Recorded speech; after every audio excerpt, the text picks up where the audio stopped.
Docente político argentino. Esper, ¿cómo le va? Muy buenas tardes, gracias por atendernos. Saludos desde Santa Fe Capital, ¿cómo anda? Hola, ¿cómo le va? ¿Qué dice? Mucho gusto de dialogar con usted y gracias por estos minutos.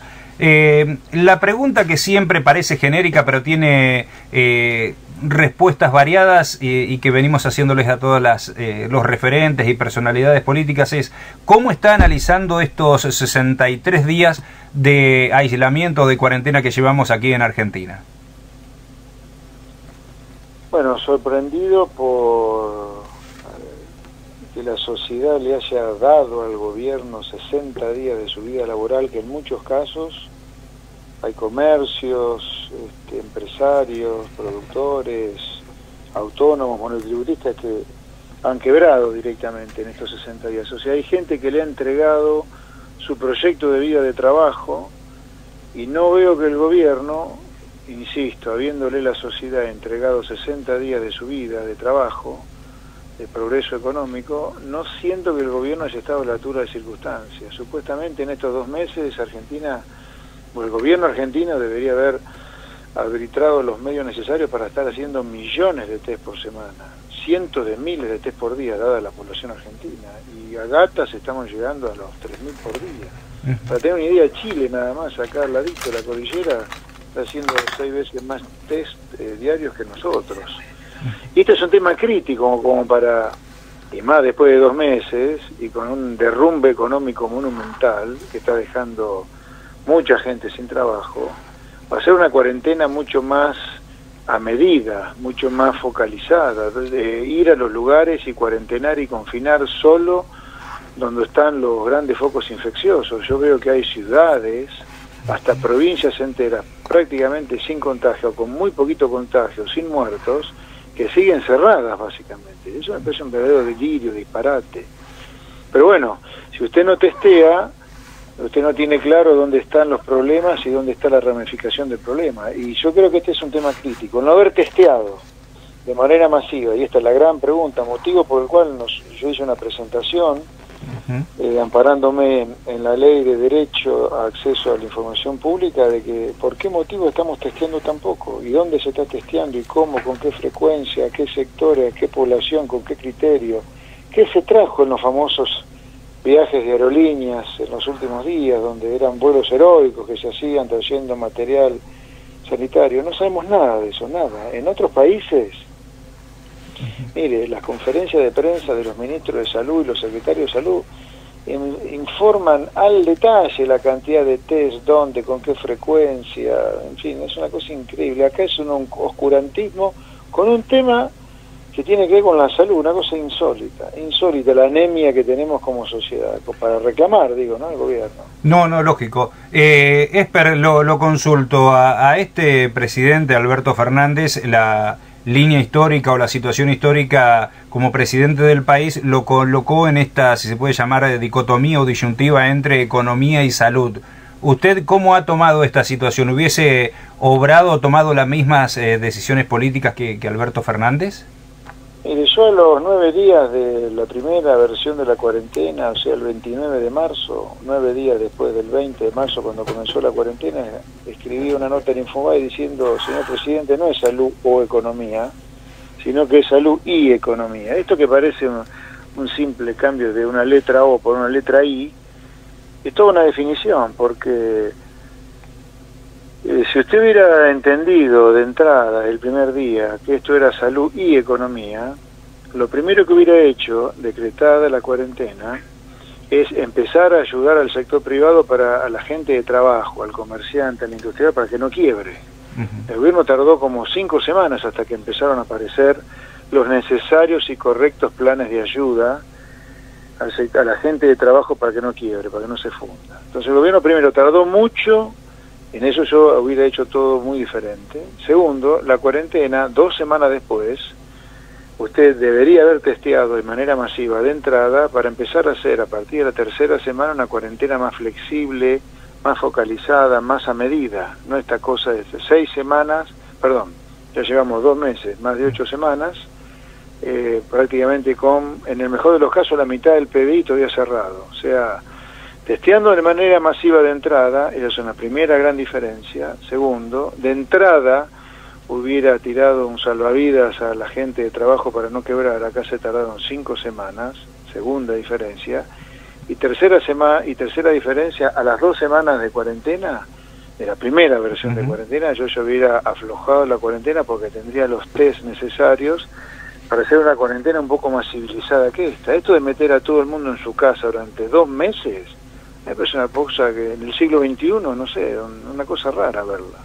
Rara. Ojo, tenemos anemia en la justicia no funciona, eso lo hubiera hecho diferente. ¿Cómo es posible que la justicia no sea un bien público esencial? No lo es todavía, aunque no lo crea. La justicia está incluido dentro de la cuarentena. La justicia, un poder del Estado, clave, el legislativo, funcionando a media máquina. Muchas cosas hubiera hecho diferente, muchas cosas.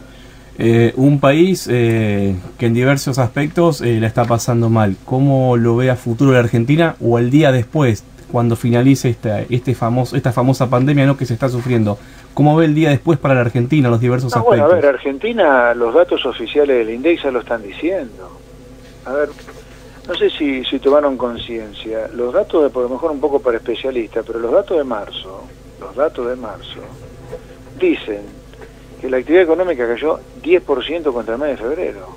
A ver, para darle más magnitud a esto, si la economía cayera todos los meses, durante 12 meses, o sea, durante un año, si fuera así, cosa que no es así, pero esto se hace mucho, entre los economistas que estudiamos el crecimiento se hace mucho, anualizar un dato, que significa, ¿qué pasaría durante todo un año si todo fuera como hoy?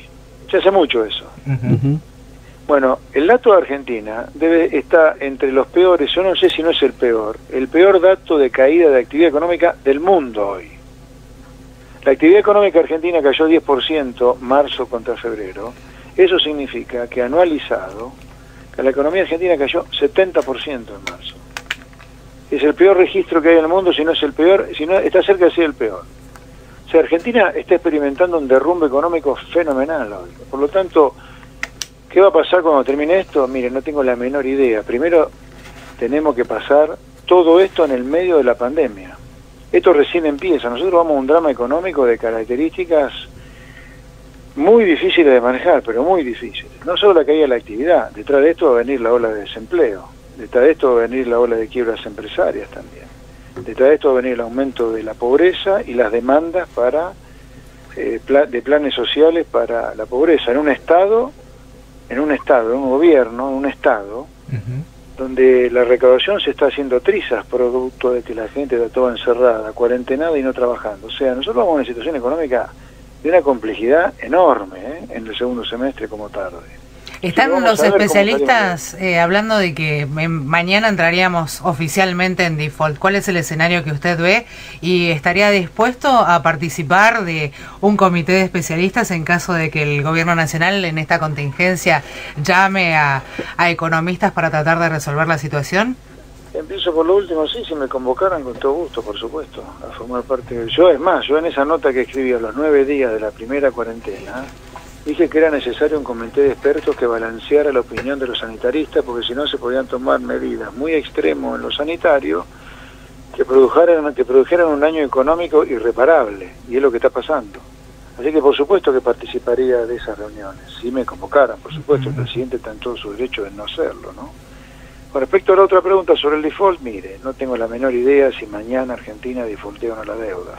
Esa es una decisión muy, muy política. Yo creo que es conveniente, más allá de que creo que las deudas hay que pagarlas, porque por algo usted contrajo deuda. Si no le gusta pagarla, como parece ser que en el caso argentino, no tome deuda, pero no sé, un estafador que pide plata prestada y después no la devuelve. Pero más allá de esa posición filosófica mía, yo creo que sería poco práctico defaultear, porque Argentina, fruto de las cosas que estamos hablando, va a un déficit fiscal, a un aumento de